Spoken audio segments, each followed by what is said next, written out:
All right, so let's talk about this. Let's revisit a topic here of how to get your shit together, right? At the very beginning of the podcast, the first videos we made or the first episodes we recorded were on that topic, how to get your shit together, kind of practical breakdown of how to do that. And the reason we originally talked about it is that I think that that's where most people are, right? The majority of people who are into self-development are in this kind of phase where there's a bunch of stuff in your life that you have like not taken control of, right? Maybe a bunch of bad habits or just things where you've kind of been drifting on autopilot, and then you go, hey, actually I want better than average outcomes.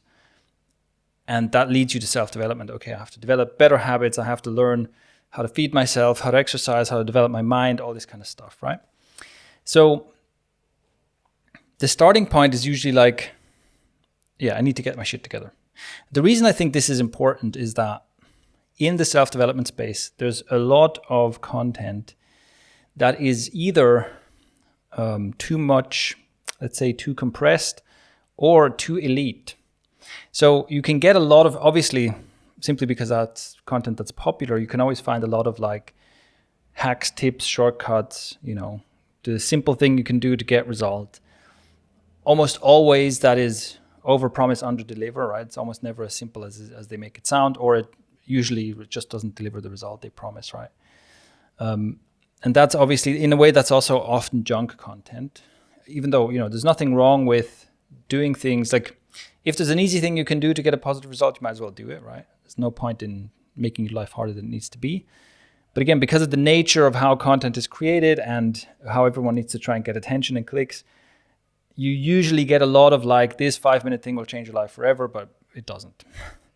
So you get a lot of that. But the other thing that you get a lot of is highly elite content. So it's like, that's your typical successful self-development podcast. It would be like, we interview the world's most elite coach who, has coached all the super athletes you know the names of, and we ask him about how to optimize training and nutrition.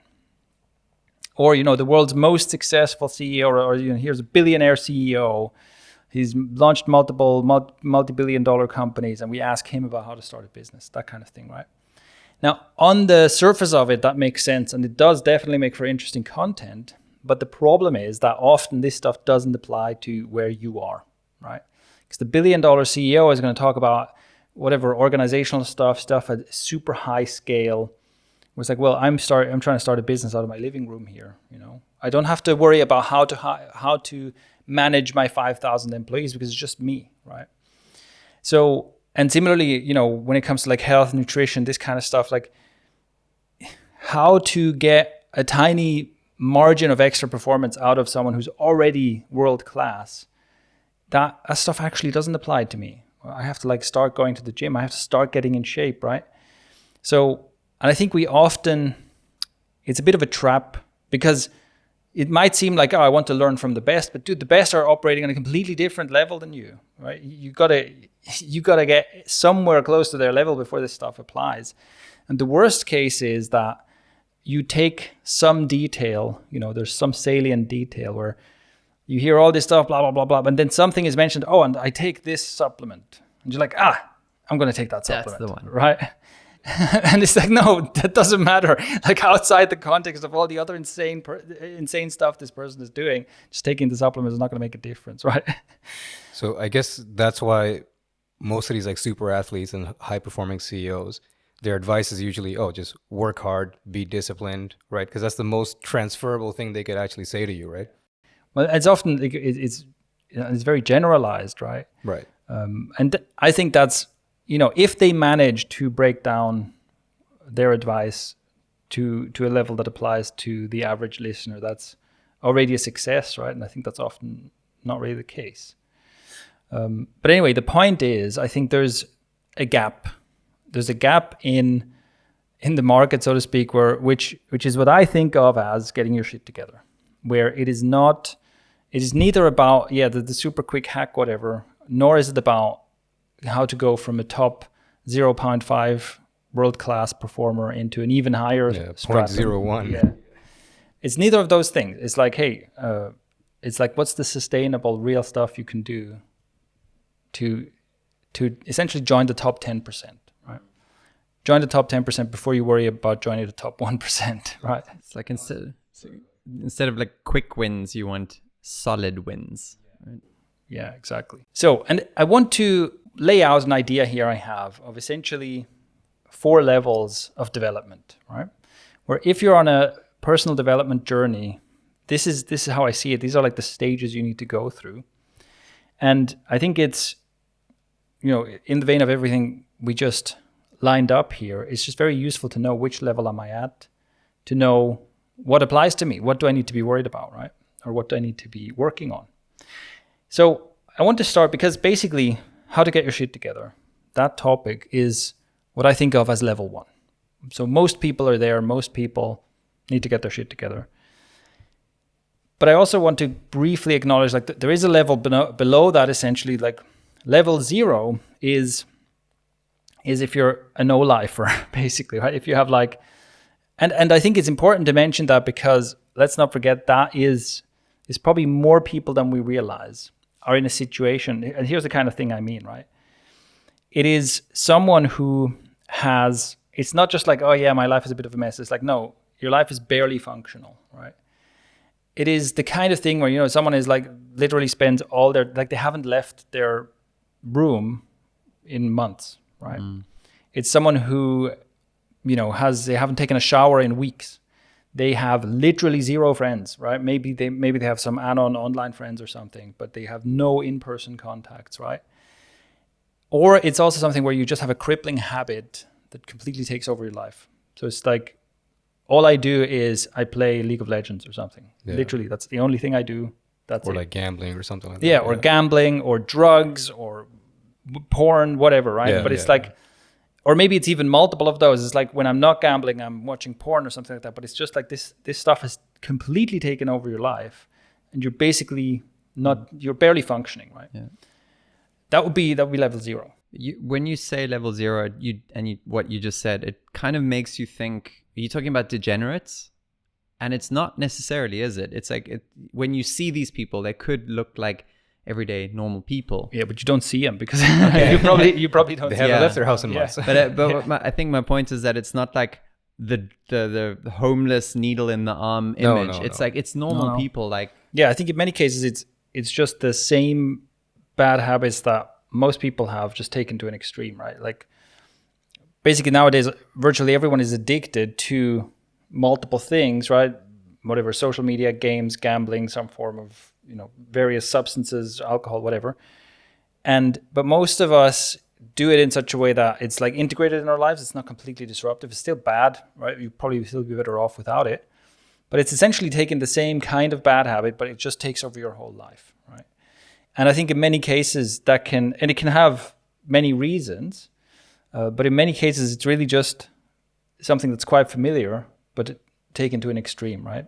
Where it takes over your life. And it can also be like an unhealthy obsession with something that is, there's nothing wrong with it in principle. Just like, you playing video games can be a fun hobby, but it can take over your life. It can become destructive, right? You can be, I don't know, collecting figurines or you're into anime or whatever. There's all kinds of stuff which is like, this is just a normal interest, normal hobby, but it can like take over. It can be an unhealthy obsession, right? And so the thing is, right, if someone is at level 1 or at level 0 rather, then again, a different set of rules applies to them. Like listening to, here's the world's most successful person's tips on how to be more successful. It's like, no, that totally doesn't apply to you. The first thing is, look, I think that if this is going on in someone's life, it is very likely an indication of trauma. There's probably something pretty serious going on, some kind of neglect or some really traumatic experience or something.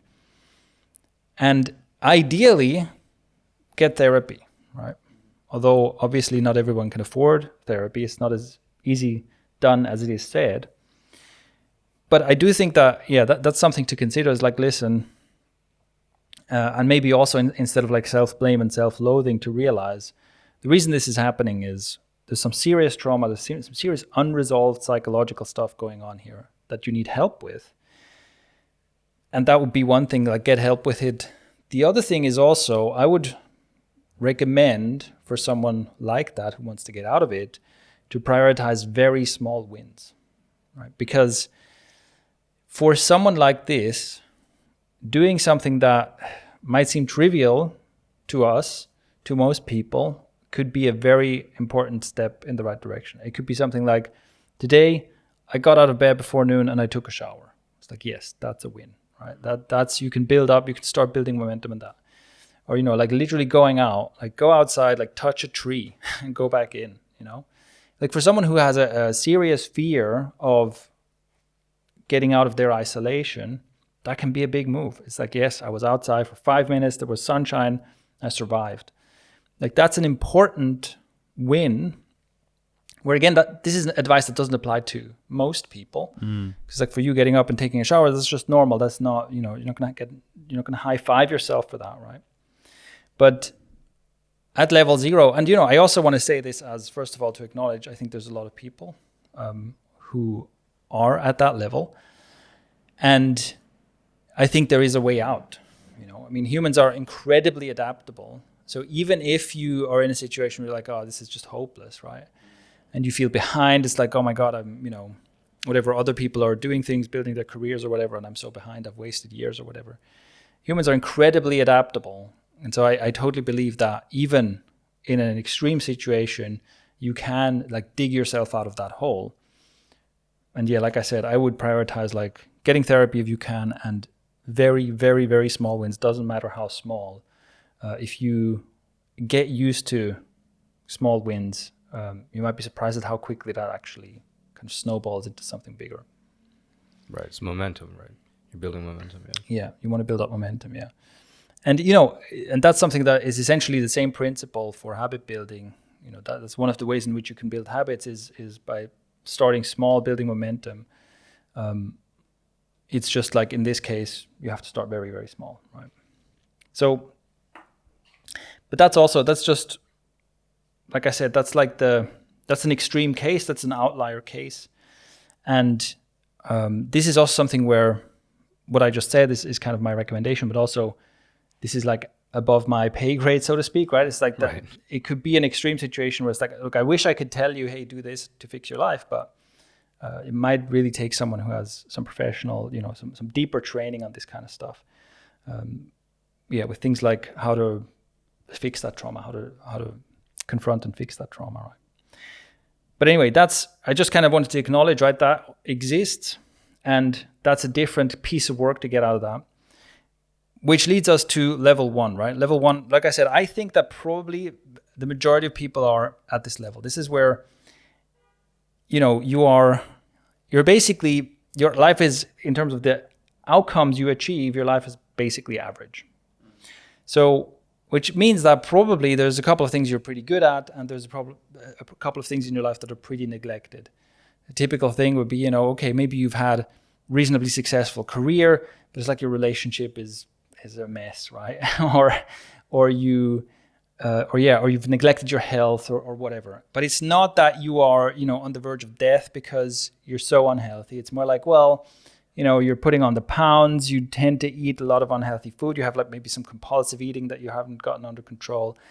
It is like the state you're in is there's a lot of should, right? Oh, I should eat better, I should work out more, I should spend more time with my family, or I should go out and find a girlfriend, or I should whatever. There's all this stuff, right? It's like should. Oh, yeah. And usually the experience is like it's this kind of frustrating struggle. The state of should really doesn't change much, right? You're just constantly thinking, oh, I wish I did, but I'm too busy or whatever. So that is the state where this kind of program of getting your shit together is applicable, right? So there, what I think is useful to do is, it's really about like changing your habits, but changing your habits in a way that is sustainable, which is to say that I think one of the things that can go wrong is to get overly ambitious about something. So yeah, if we take the example of someone, you know, okay, you're working your job and whatnot, your career is okay, but you're out of shape and you think, okay, I want to get into shape. And then it's just like, okay, I'm going to do the ultimate gym program or something, right? Where you can, and I think this is an experience a lot of people have. You start this project, you think, okay, I'm going to get in shape. This is it, right? I'm going to build my dream body. And, you know, and you buy the running shoes and the gym kit and the program and whatnot and the waterproof Bluetooth headphones or whatever, right? It's like you do all this stuff to prepare yourself to do the thing. And you throw yourself into some training program and you find that you just cannot sustain it. Like, it takes too much time. It takes too much energy. It takes too much, right? It's almost like you have you're trying to insert like a 2-hour a day thing into your day where there's not a 2-hour gap. And you can't manage it, and you can't manage it in terms of your energy and so on. And then, you know, also like the typical thing that what happens is people on a diet, right? It's like, okay, I'm only going to eat celery this week or whatever. And then the moment you fall off the diet, the moment you fail at one thing, you're like, I give up. And you go full binge, right? Yo. I knew I couldn't do this. Like, why do I even try? Right? Yeah. You start like guilting yourself and whatnot. Exactly. And even that is, you know, if it's happening, it is very likely just a recurring thing. It happens all the time. It's cyclical, right? Yeah. You try the diet, you fall off, you hate yourself. You try the diet, you fall off, you hate yourself, and so on and so forth. Just the should cycle. I should do it. I should not have stopped it. I should do it. I should not have stopped it. And often it comes together with a lot of self-flagellation, right? I'm the worst. I can never do this. Da da da. Okay, so, and this is where I think, again, if we think about the gap, right? What you need is not the most elite, most extreme training plan of all times. You don't need the most effective way to burn fat, right? It's like, I've talked about this before, right? It's like, this is one of the worst things. You want to burn fat, like the most effective way to burn fat is something horrible, right? It's like doing some high intensity interval training or something. Yeah. Where you work so hard, it feels like you're about to puke your guts out. And if you're like a normal, a mortal, right? If you're a mere mortal, you're going to do that and you're going to be like, this was terrible. I want to never do this again. Run away. And what, now you're supposed to do this every day, right? It's like, you're going to find a way to not do this again. It's actually not an effective way to lose fat, right? For most people, you want to burn more calories, like go for a 30-minute walk every day. That's actually more effective because you can keep doing it, right? You're not going to like, your nervous system is not like, oh my God, this is terrible. How do I stop doing this, right? So, and this is kind of the key, right? I think to get your shit together, what I would recommend is that you essentially optimize for making it easy for yourself. You optimize for like low friction instead of maximum performance or maximum or whatever. Outcome or results, yeah. So, and for example, one of the things we talked about in the podcast about how to get your shit together when it comes to your physical health is making green smoothies and making that like one of your meals, right? Every day you have a green smoothie as a meal. One of the reasons, or this is in line with this idea of how do I make it like easy and frictionless and convenient for myself, because a green smoothie, if you make it right, it is a tasty meal, right? It's a tasty green smoothie because again, it is. Yeah, it's the same. Look, it's the same problem. If you try to make the healthiest green smoothie ever, it's going to be gross. Okay, it's just like you're going to be like, okay, it's going to be spinach and kale and some powdered mushroom and this and that, and then you put in some water and you blend it. And it's just the grossest. Yeah, it's just the grossest cold soup you've ever had, right? And yeah, this is super healthy. Congratulations, but you're never going to have it again. So when you make a green smoothie right, you actually make it tasty. And it's still very healthy, but it's also tasty. And it's convenient. It's faster to make a green smoothie than most meals, right? Right, yeah. And so if you do it right, you'll find that it's like, oh, this is actually a really good meal option, right? Like, should I cook something, which takes longer? Should I order takeout, which takes a long time to get here, is expensive and is unhealthy? Or should I just like in 10 minutes make a green smoothie which is tasty and healthy? Pick the easy one. Pick the easy one, exactly. And that is how it can start changing your life sustainably, because before you know it, it's like, oh yeah, I just have a green smoothie most days. And because I'm having a green smoothie, I'm not having some other crap. And it just turns out that gives me a lot of nutrition, and it's, lower calorie, healthier than other stuff I might be eating. And like essentially without trying, I'm starting to lose weight, right? But also in terms of like the nutrition factor, because it's not just about losing weight. It's like, oh, I have less brain fog than before. Oh, I sleep better than before, whatever, right? A bad diet can and will have all kinds of knock-on effects in your life that you're maybe not aware of, right? Right. You might just go, oh, I just can never sleep, right? But then once you fix your diet, you're like, oh, I actually don't have the sleep problem anymore. Yeah. And before you know it, you're like looking forward to it, right? Yeah. You usually realize after, like, oh, I actually look forward to this now. Yeah, Right. exactly. And that's the ideal. So it's not this chore. It's not this thing where you're like, oh my God, I have to do the thing and I have to have the discipline to keep doing the thing and so on, right? But it's actually, oh, this is actually great. I like this. And it's the same with, with basically other areas of life, right? Where, if you, whatever, it's like, for example, with like developing your mind, right? Which is something I'm a huge fan of and I think is an important factor of getting your shit together. Even though, what's on people's minds is always like, well, I want to get the six pack, I want to be rich, I want to have the hot girlfriend, whatever, right? These are like the obvious things. But developing your mind is really important, but less obvious. Like, you can't take a picture of your highly developed mind and post it on social media for likes, right? It's like, oh, check out my vein is, the vein on my head is popping. I'm reading so hard. But it's like, it is important because it's also just one of those things. Like once you start doing it, you realize, oh, this is actually improving my life quite significantly. But again, like it shouldn't be like a chore. One of my recommendations there is like start reading books, right? Start reading books and start reading books that you find interesting. Don't put yourself in a position where it's like, oh, Andrew Huberman recommended this book. This is the best book about X. And then you start reading and it's like, oh, fuck, I hate this, right? And it's so boring. Yeah. No, like read something you like find something you find interesting and give yourself the experience of, I read this book and I loved it. I couldn't put it down. And I want to learn more. And it felt great. Yeah. I want to do it again. Yeah, exactly. And nobody's got no interest. Exactly. So you can find something. Yeah, exactly. So I would really just like follow your interest because, and even if you like, you can start reading novels, okay? Read a novel. Even that, and I think this is something that my dad did that I think was very clever. When I was a young teen, I was very interested in computers and video games. And what he would do is he would just buy video game, like there'd be like these video game magazines and computer magazines, right? Where they'd be testing new computer chips and whatnot. And he would just buy basically all of them and just put them in front of me, right? and I'd read them, obviously, because I'm super into this, right? And because for him, it was just like, look, as long as he's reading, that's fine. I don't care what he's reading, as long as he's reading, right?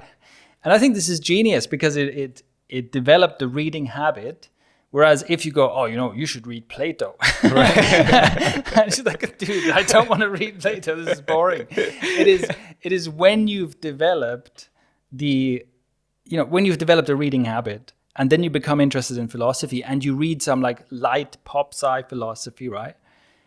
And then you start and you hear Plato mentioned again and again. And then you go like, you know what? I really want to deepen my understanding of philosophy. I want to read this now. Right? Yeah. That's the approach that works. Taking the upgrade, like I'm working up to that. Exactly. Yeah. That what you just said now reminded me of a slightly embarrassing story from my youth. The first books I ever read were like Dean Koontz. I don't know if he's a horror writer. He was like the competitor of Stephen King, but he has these kind of elaborate sex scenes that happen in the books, and you would scroll through the books and like read those scenes. So, as a teenager, instead of like nowadays, like finding some porn on your phone or some crap, go and read. I promise you, go and read like one of these stories. You'll be surprised. How good it actually is. Why not? Right? Why not? That's also like one of the things I got. I got interested in like drawing, and I did a bunch of drawing and design work and stuff when I was younger. But at one point also I spent a bunch of time like drawing nudes, because also like, look, I was a teenager, I wanted to draw naked women. Yeah. It's like, why not? It still improved my drawing skill. There's nothing wrong with that. It's art. Okay. It is art, yes. It is and art. It will have multiple benefits down the line on your brain. Totally, yeah. There's a Titanic joke in here somewhere. yeah, that's true. But what I really wanted to say was the thing you're saying, follow your interest and your curiosity to reading, right? Yeah. It's the antidote to the I should read Plato or Marcus Yeah, Aurelius yeah. or whatever. Yeah. Versus, instead, like, oh, I'm just following my curiosity. Oh my God, I'm reading again, right? And I think this is essentially exactly it. This is the antidote to all this I should. Like, find a way to replace every I should you have with an I want to. I want. And this is worth doing. So we've also talked about habits in terms of habit design, right? The habits are essentially a design problem. So that if you find yourself, not being able to fall asleep, this is a design problem. There's something in how you've designed your evening ritual or your bedroom or something that is leading to this outcome. And you can design your way to a better outcome, right? Guaranteed. And it's the same with this, right? You have this idea in your head, I should do X, and it's always a frustration. It's never happening. You can design your way to a solution. But funnily enough, this is actually, it's kind of the same thing that we talked about in the last podcast about finances, where what we can see in the world of, especially in the world of like investing, is that, actually no, in the world of investing and in the world of entrepreneurship, is that the thing that messes people up is almost every attempt to make money very quickly leads to you not making money, right? So it's like you're in such a rush, you're like, I want to be a millionaire by next year. And you're trying to do all these shortcuts. You're trying to like skip past a bunch of stuff. You essentially make bad decisions, and you make large bad decisions that keep resetting you. It's like, oh, I put too much money in this thing and I lost it all. So now I'm back to square one, right? Whereas if you have a plan to get rich slowly, your chances of succeeding are actually much better. And I think this is the same for, losing weight, getting in shape, developing your mind, having a better social life, improving your career, whatever. If you're always trying to rush to what is the instant solution, you're blocking yourself from doing the things that will get you there, that would actually reliably get you there, right? And this is essentially it, right? So it's like if you're in this should cycle, you're constantly trying something, the extreme crash diet, the whatever hack, and it's not sustainable, it's not working, and you reset back, right? You try, you fail, you reset back. Whereas if you just go, okay, what is like the slow and easy path there? Ironically, it's the faster way to get there, right? Yeah. It's ultimately the faster way to get there. So yeah, you can develop a reading habit because you want to read, and then you're reading as a matter of lifestyle, let's say. And then it has, when you do that long enough, it has all these knock-on effects where you just realize that, for example, your ability to focus is better than most people's, right? Because you're doing something on a regular basis where you're focusing on something relatively unstimulating for sustained periods of time. And you're suddenly like, oh, most people can't do that. And this is actually pretty good for my career, for example, right? Or you find that, you're suddenly a much more interesting person to talk to because you know interesting things, right? And you have interests. And then you're like, oh, this is actually really good for my social life or whatever, right?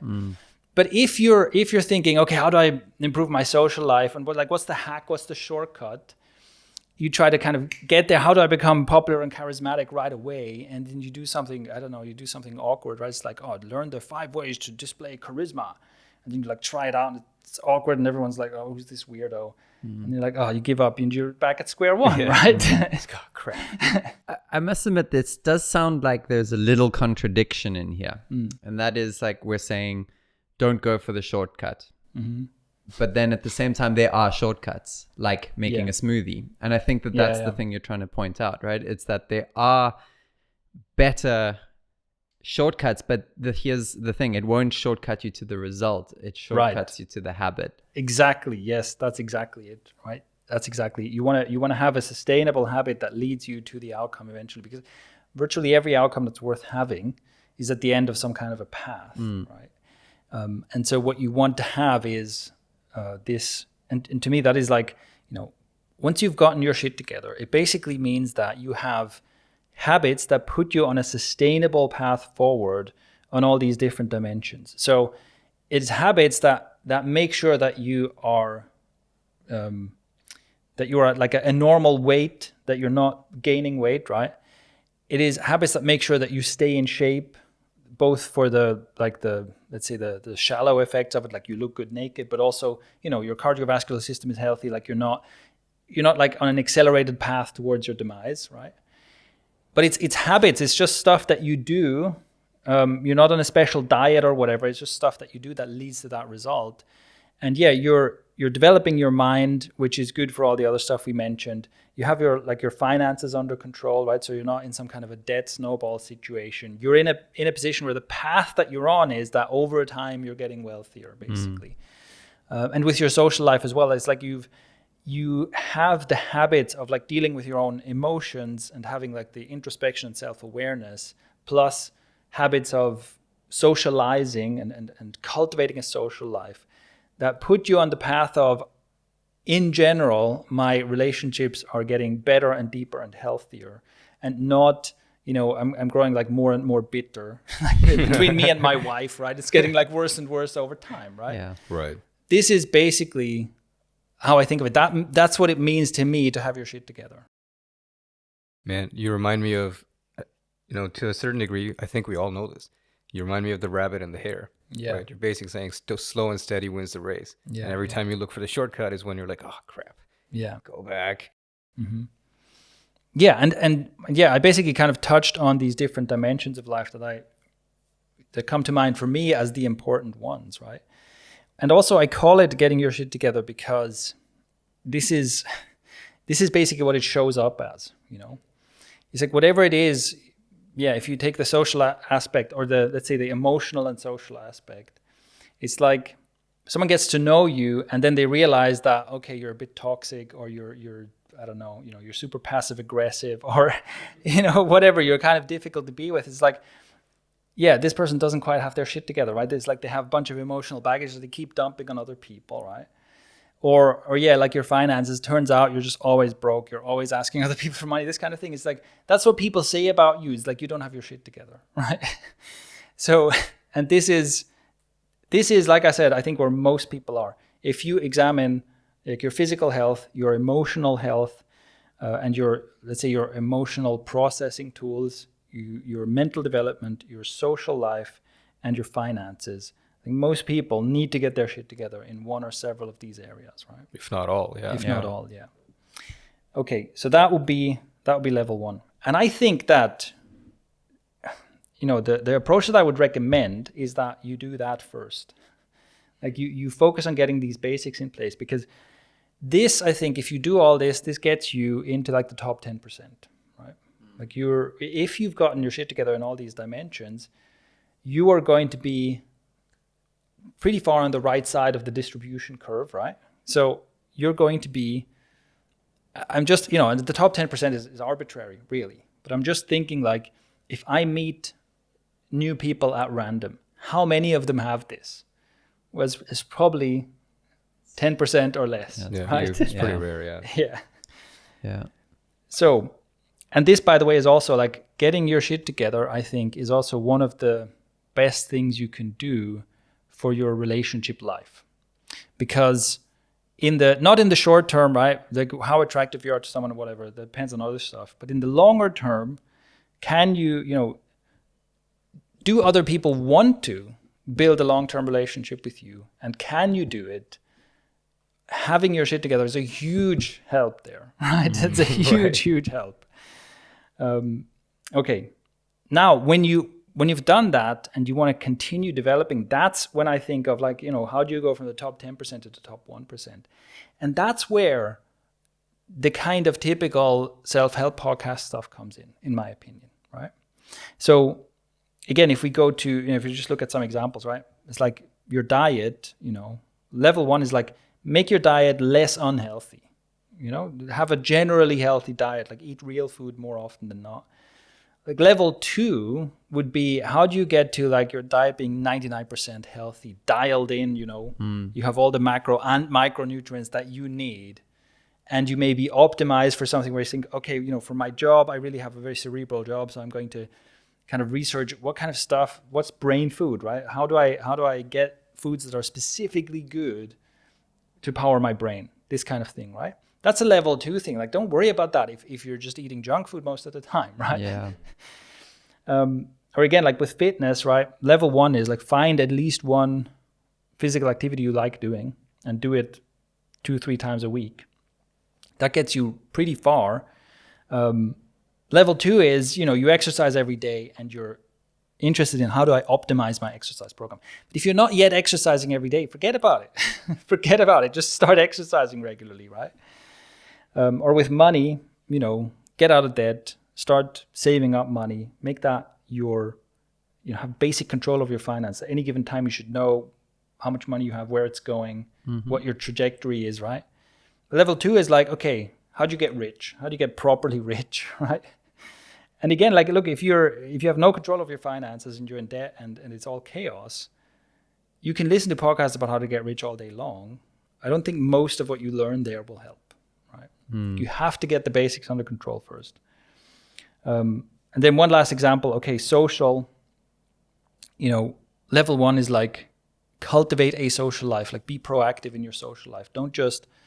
Most of us don't have a great social life by default, right? You probably have some circle of friends that are, from work or something. And maybe you're lucky and it's great, but maybe it's kind of, maybe these people are okay, but, you also often have like the crab bucket effect, right? Where if you start to get interested in improving your life, other people are like kind of pulling you down a bit, right?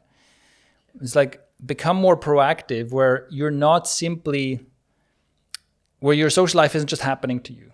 It's not just like, oh, I guess these are the people around me or whatever. Where you're more proactive and be like, no, I actually make an effort to meet the kinds of people I really vibe with. And I have habits of staying in touch with them, of maybe organizing get-togethers and so on, right? I'm an active participant in my social life. And then level 2 stuff is like, okay, how do I develop like really good communication skills? How do I, how do I become like deeply confident and charismatic? Like if you're single, how do I absolutely crush my dating life? If you're coupled, how do I really build a super strong relationship, right? This kind of stuff. So that's how I think of it. Like the level 1 stuff, the getting your shit together, builds a basis from where you can say, okay, now I'm going to pick 1 or 2 things where I really want to excel. And your chances of excelling then are much higher, which I think is basically the difference. You can now try the same things that we were bashing before. But because you've got your shit together, because you have that basis, like now, okay, man, maybe now you do a HIIT training every day or something like that, right? Because you've built the basic habits and the discipline and so on to actually sustain that, right? I've got a question about timeline. When there've been times in my life where I feel like I've got level 1 down in all aspects, and I'm ready to move into level 2 on 1 or 2 of the things.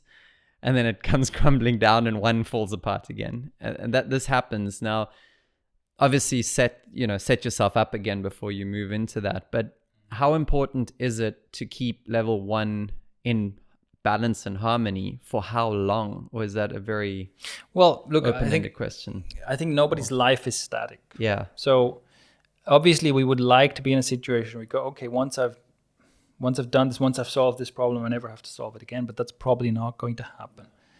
So I think that's actually normal. Like the goal is, of course, to build these sustainable habits and sustain them. But it's also normal that even if you've done it right, life happens, right? Stuff happens that interrupts. And if you have solid habits, they can weather a storm to some degree, but still, like stuff's going to happen that's going to knock some of that stuff out, right? So that's normal. And I think there, again, it's easier to rebuild than to build the first time. Definitely, yeah. So I would also say, look, don't beat yourself up about it. If you find yourself falling back, revisit the same thing and apply the same principles, maybe not even necessarily the same tools, right? Maybe you can do better the second time around. But I think the same applies. Like the priority is to rebuild that foundation. Before you start reaching for the stars. Yeah, it makes sense that you can get back there quickly. Yeah, as long as you understand, as you said, the principle of it. Yeah. Like for me, I've fallen off my very awesome gym habit, and it's like I know I'm not going to go and optimize it. I'm just going to go get the basic back, and when I feel good about it, then I can go, okay, let's tweak. So yeah, it's that makes sense. Also, in some of these, like once you're, I guess, handling level 1, right? You kind of naturally gravitate to level 2. Yeah. It's It happens sometimes it's by not even itself. intentional. You're just like, oh, how do I improve this? And Yeah. it's Yeah. just because you want to. You're getting carried away by your forward momentum, right? Yeah. And it's also to keep it interesting, right? Yeah. I think that's also a very natural human thing where we like to keep pushing ourselves.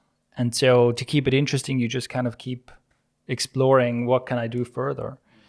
But also, on that note, of course, it's completely possible to be elite in one category and a mess in other categories. It's like I'm not trying to say that the only way to be a high performer in a category is to have all your basics in order first. Look, you don't have to look far to find, a world-class athlete who has a catastrophic social life, right? Or, or various other examples, right? Obviously, it's possible to excel in an area of life while neglecting others. But here, again, my personal goal and my outlook for what we do at ikario is never one-dimensional success, right? Because and there I also have to say, like, if your goal is simply become a world class something, you're a world class athlete, let's say, or a world class musician, let's say, you can totally go only for the elite stuff. If you basically look, my only priority is I want to be the world's best violinist or something, and you're essentially sacrificing your life on the altar of this pursuit, and all you're interested in is how do I maximize that dimension of your life. Don't be surprised if it doesn't bring you happiness and fulfillment, right? No, you can become the greatest violinist, and then all the rest is probably. I mean, this is actually what I believe, right? I think you cannot become world class without sacrificing most other aspects of your life, right? It's like if you want to be at the very top, you probably have to neglect other areas of your life.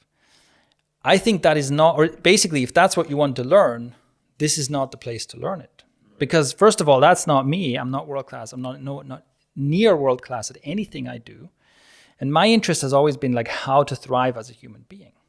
So I don't want to be, a miserable, overweight, heart attack suffering billionaire. That's not interesting to me, right? For me, it's always like, how do I thrive overall as a human being? And for that, it is very valuable to get your basics sorted out in every area, right? Yeah. And like Abby was saying earlier, that you also, you don't have to hold back. It naturally progresses. So you don't have to hold one back just because you've hit a level and like, oh, now I'm going to go look at the other one. No, everything can move forward gradually. Yeah. And so, and that's also, if you come to this, which I think is also common that people manage, they do well at something, but some other aspect of their life is a mess, right? Then obviously you don't have to roll back the thing that you're already excellent at, right? But the important thing is the same thing applies where you can look at, you look at these different dimensions and say, okay, well, this one here, it's my social life where I really need to step up, right? And other things are going well. The same thing, what I would recommend that you get the easy wins first, essentially, right? This is the first thing is, well, how do I get the very basics dialed in such a way that it doesn't feel like it takes extra energy and extra time, right? That it doesn't feel like a should, it doesn't feel like a chore. And then once I get that rolling, then maybe you want to keep leveling up, right? And it's also like, it's not, I don't think anyone would basically want to progress to some kind of an elite level in every category of life. That's also not very sustainable, right? So, yeah, you might get to a point where it's like, okay, I have my finances under control and stuff, and my priorities lie elsewhere. So I'm actually not interested in like playing the money game further. I'm not trying to build like generational wealth or whatever. I just want to have my finances under control. I want to have my finances at a point where I'm not worrying about it, and then that's it. That makes total sense, right? So that's also up to everyone to choose. I just think that if in any one of these categories you don't have your shit together, it creates a lot of suffering, and that suffering usually spills over into other areas of life. So then it's like, I always have fights with my partner. Why? Because of all the money trouble, right? Because we're just constantly arguing about money. Well, that's, to some degree, that's a relationship problem, but it's primarily a money problem, right? So, and I think that always happens, right? Again, like with health is like I think the clearest example, where as your health deteriorates, like you get worse at everything, right? It's like, you know, you're not gonna see someone whose health is a complete mess, who, you know, is like maximum potential in terms of their ability to do cognitive work, to think, right? And obviously it impacts your social life, right? It's just like this stuff. The worse you are in any category, the more it's going to have like contagion that causes suffering in other areas of your life.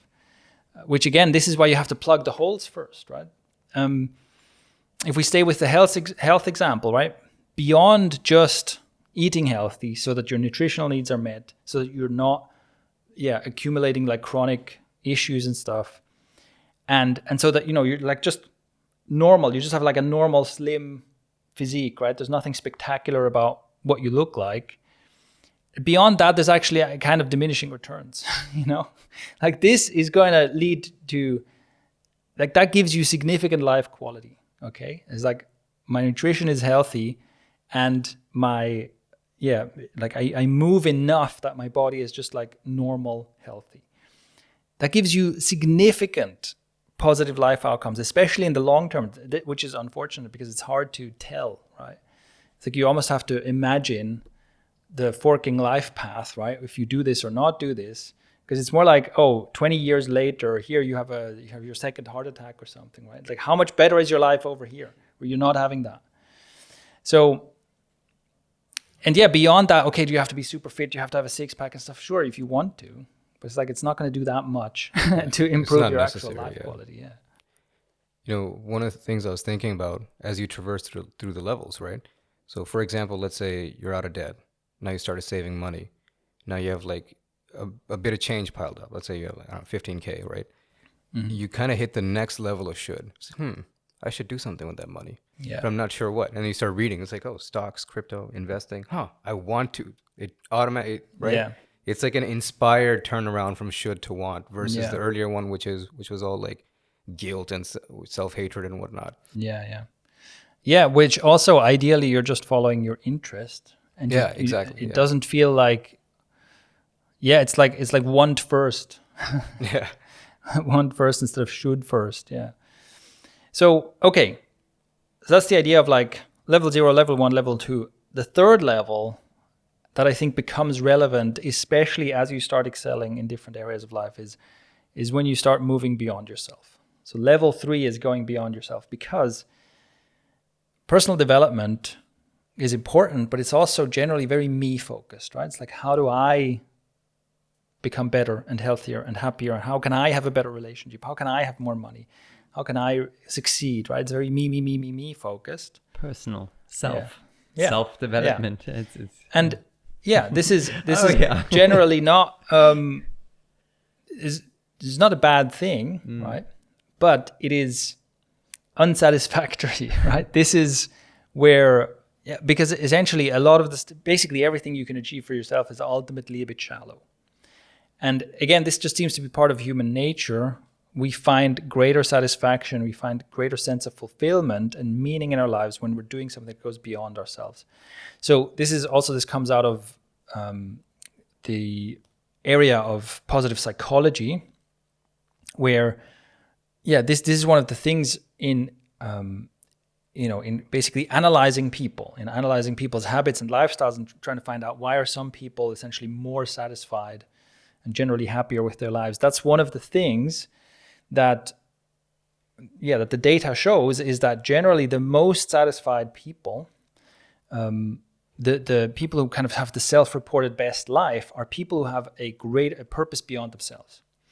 And this can be something like religion, right? So this is why, religion gives people a lot of like meaning, essentially, because they feel like, I don't just live my life for me, I live my life for God and my church or whatever.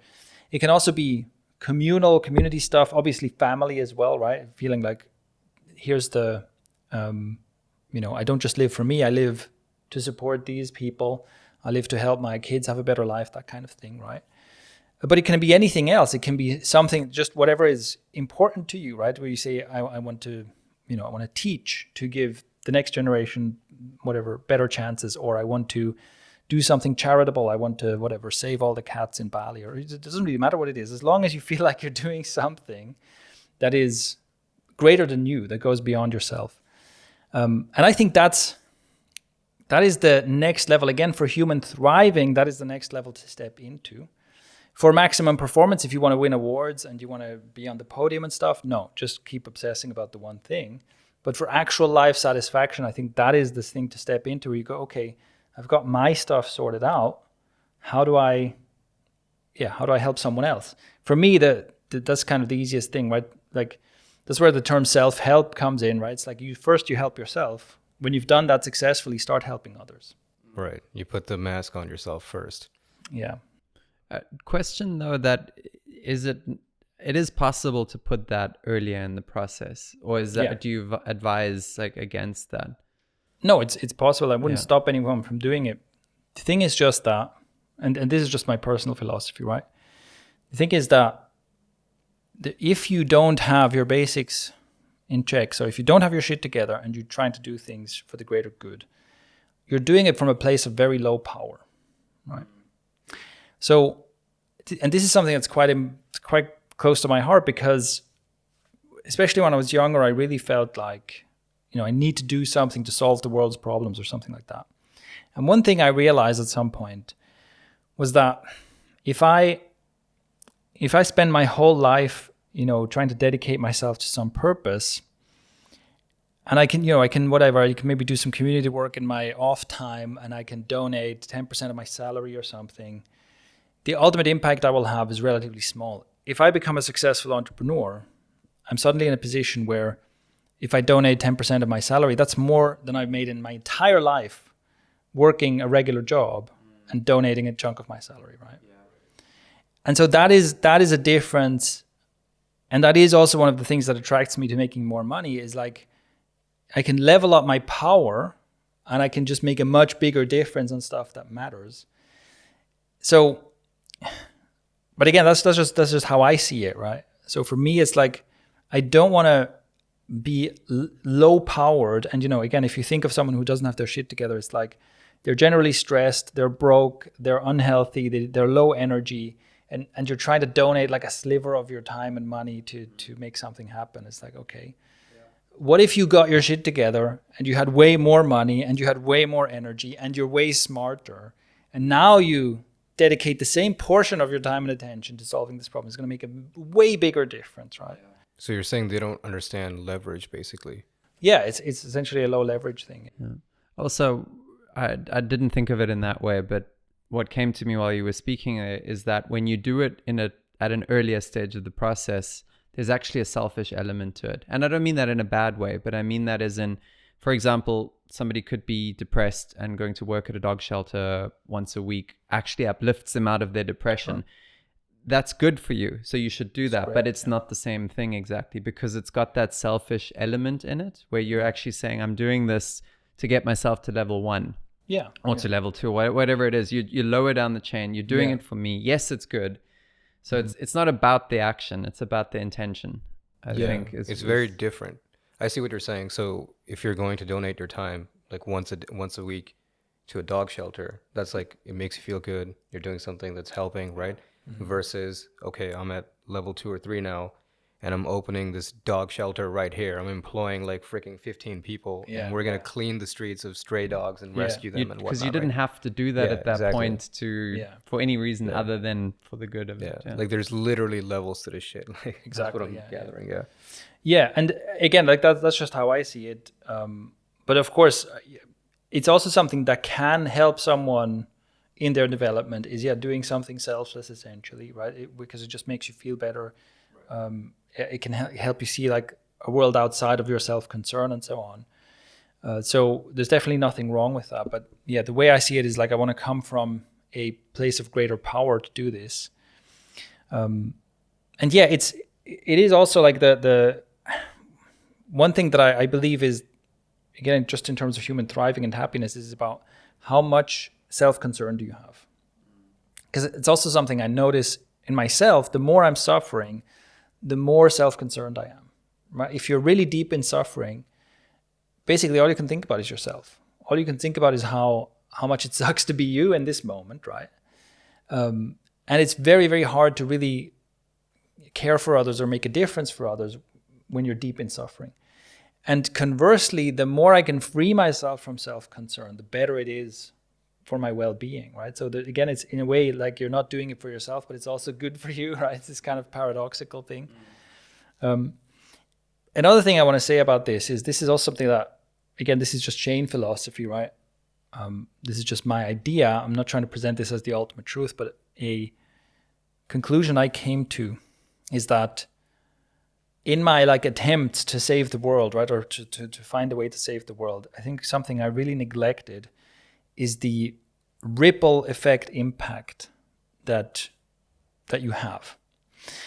And what I mean is, I think it's really significant the effect you can have on the world by becoming a better version of yourself.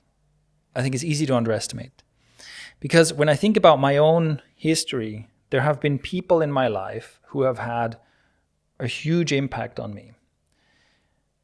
In some negative and some positive. So for example, I have early in my life, I have an example of a very bad teacher who had a deeply traumatic impact on me, and a very good teacher who had an amazing impact on me, who basically saved me from some of the effects of that bad teacher. But it's not anything specific they did. It's like the kind of person they were, right? Like here you have a toxic, horrible person, and she spills that toxicity onto all these kids, right? And here you have this amazing person who's just kind of uplifting everyone in that classroom just by the way he is, right? And similarly also with more personal relationships, right? The way you show up in someone's life can have such a deep impact on other people's lives. And the ripple effect from that is that you cannot predict how far that goes.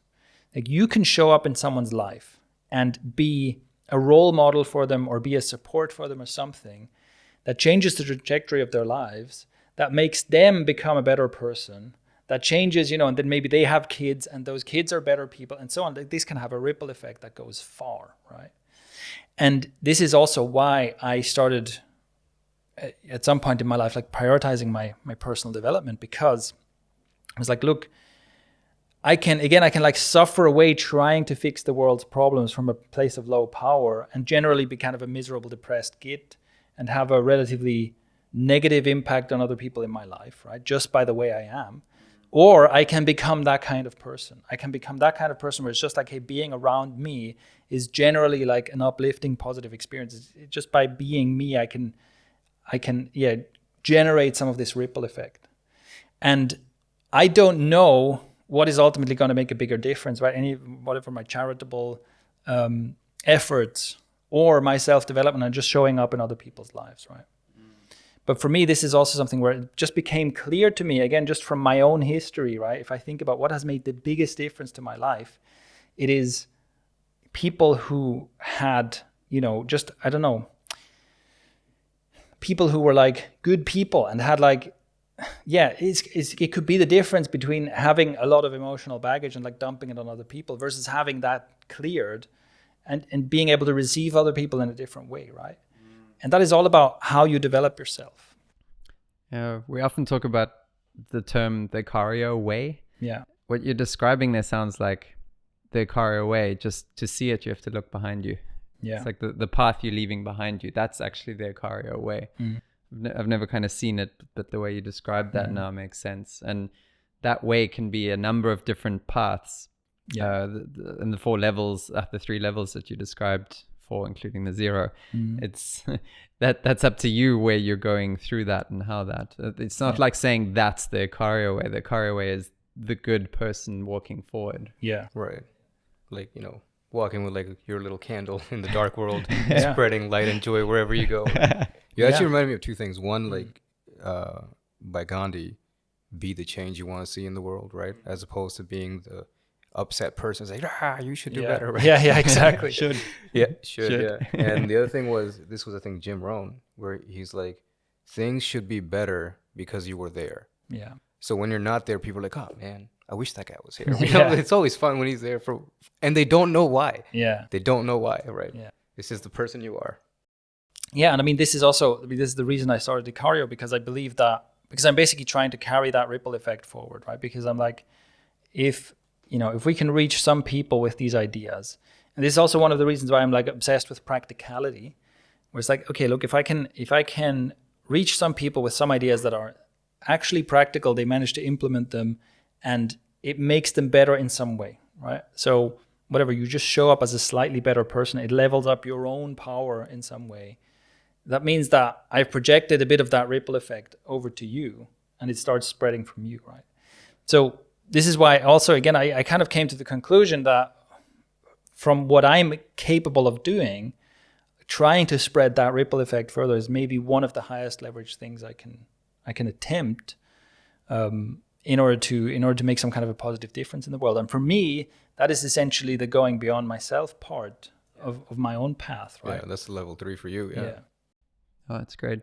I know you're working on putting something together to give to people where there's these quick tips to get the habits right, to get you on the right path. That's obviously something that's gonna be coming out soon. Is that any comments on what to expect with that? Well, I think it's just the idea of like how to do the getting your shit together. So how to do the level 1 thing. That's what I want to develop. Like basically, yeah, like you say, I want to give people like the easiest way to establish these habits, right? So the shortcut to the habits instead of the shortcut to the outcome. That is something that obviously we've been developing over time. Like I said, this is the first episodes were on this topic. It's something we've kept developing, and that's the thing. I want to turn this into something tangible, right? To teach. Again, because of everything we've talked about here, I feel like this is a thing that could make a huge difference. But yeah, that's all I can say at this point. The idea is I want to be as practical as possible about how exactly to do this. I want to give people a template to follow. Essentially, the template that has the greatest chance of leading to success. That would be the goal. Yeah, and that's step 1, as you've identified, which is no secret. It's become an implementer. I guess that's like, doesn't matter what it is, as long as you can make it happen. Yeah, again, that comes also to the practicality, right? This is why I think it's so important for things to be as practical as possible, because you got to help people get out of consumer mode, and basically make it as easy as possible to not just philosophize about good ideas, but like here's how. Right. Or just saying like motivational stuff, right? Yeah. Oh my God. That's like a pet peeve of mine. Motivational stuff. The video ends, you're like, yes! Yeah. I don't know what to do though, but I'm very motivated. Yeah, but you're very motivated, and how long does it last, right? Because like the context in which you watch it, like, okay, you watch this motivational video, and then you scroll to the next thing, and it's gone. Something else, right? Yeah, it's a cat so video. cute. Oh, it's cute. Next thing is like, dude, this is not going anywhere. Yeah. Cool. All right. So this is, again, I just want to invite comments and feedback here, right? Laid out kind of the high level idea for this. I'd be interested to hear where you find yourself identifying, right? If you think of different areas of your life, what level do you see yourself at? Be curious to know what questions you have, right? Like, what are your highest priorities for what to develop, which area to develop? What are your questions about how to do it? Maybe there's certain things where you keep getting stuck on the same kind of thing, right? Where you go, maybe you're in one of those should loops. So anything like that, I'd be really interested to hear feedback and hear comments, because obviously it will help me create something better to help more people. And that's all. For more on this, you can go back to the very beginning of the podcast, starting from episode 2, if you want more on this kind of level 1 stuff. And also you can go to ikario.com/join. You can join the Ikario community for free if you want to be able to interact with us directly. And there's also a whole bunch of free like mini classes and courses you can take for getting your shit together in various aspects of your life. So that's ikario.com/join, and I'll see you there.